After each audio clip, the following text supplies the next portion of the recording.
Hi hello welcome back to my channel Kiran's Chitrapakam. ఈరోజు నేను అనపకాయ విత్తనాల ఫ్రై చేసి చూపించబోతున్నాను. ఈ ఫ్రై అన్నంలోకి సైడ్ డిష్గా లేదా స్నాక్ లాగా చాలా బాగుంటుంది.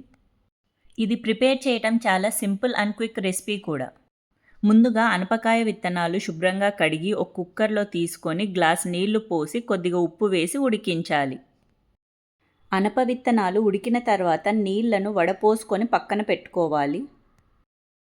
మనం కుక్కర్లో ఉడికిస్తున్నాం కాబట్టి 3 లేదా 4 విజిల్స్ వచ్చేంత వరకు ఉంచితే చాలు. అనప విత్తనాలు ఉడికేలోపు మనం ఉల్లిపాయ, పచ్చిమిర్చి కట్ చేసి పెట్టుకుందాం.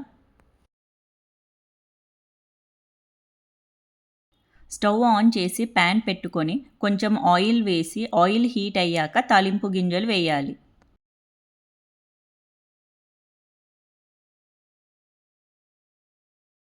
తాలింపు గింజలు చిటపటలాడాక కట్ చేసి పెట్టుకున్న ఉల్లిపాయ, పచ్చిమిర్చి వేసి వేయించాలి. ఈ ఫ్రైకి ఎక్కువ ఉల్లిపాయలు వేస్తే టేస్టీగా ఉంటుంది. అనప విత్తనాలు ప్రోటీన్ రిచ్ ఫుడ్. డైట్ చేసేవాళ్ళు కూడా ఈ ఫ్రై డిన్నర్కి ఒక కప్పు తింటే స్టమక్ ఫిల్లింగ్గా ఉంటుంది. ఇప్పుడు 1/2 టేబుల్ స్పూన్ పసుపు, 1/2 టేబుల్ స్పూన్ సాల్ట్ వేసుకోవాలి.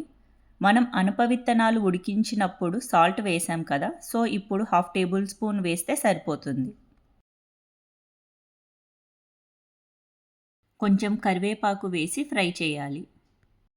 నేను కరివేపాకు అలానే వేశాను, మీరు కావాలంటే సన్నగా కట్ చేసి వేసుకోవచ్చు. ఇప్పుడు ఉడికించుకున్న అనప విత్తనాలు వేసి లో ఫ్లేమ్లో 5 మినిట్స్ ఫ్రై చేయాలి. నేను ఎలాంటి మసాలాలు వేయలేదు. ఇలా సింపుల్గా ఒకసారి ట్రై చేసి చూడండి, మీరు తప్పకుండా లైక్ చేస్తారు.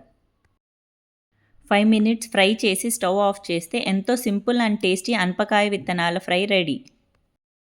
ఇది పిల్లలకి పెద్దలకి ఈవినింగ్ స్నాక్ లాగా కూడా బాగుంటుంది. ఇలాంటి సింపుల్ అండ్ టేస్టీ రెసిపీస్ కోసం please like, share and subscribe my channel Kiran's చిత్రపాకం.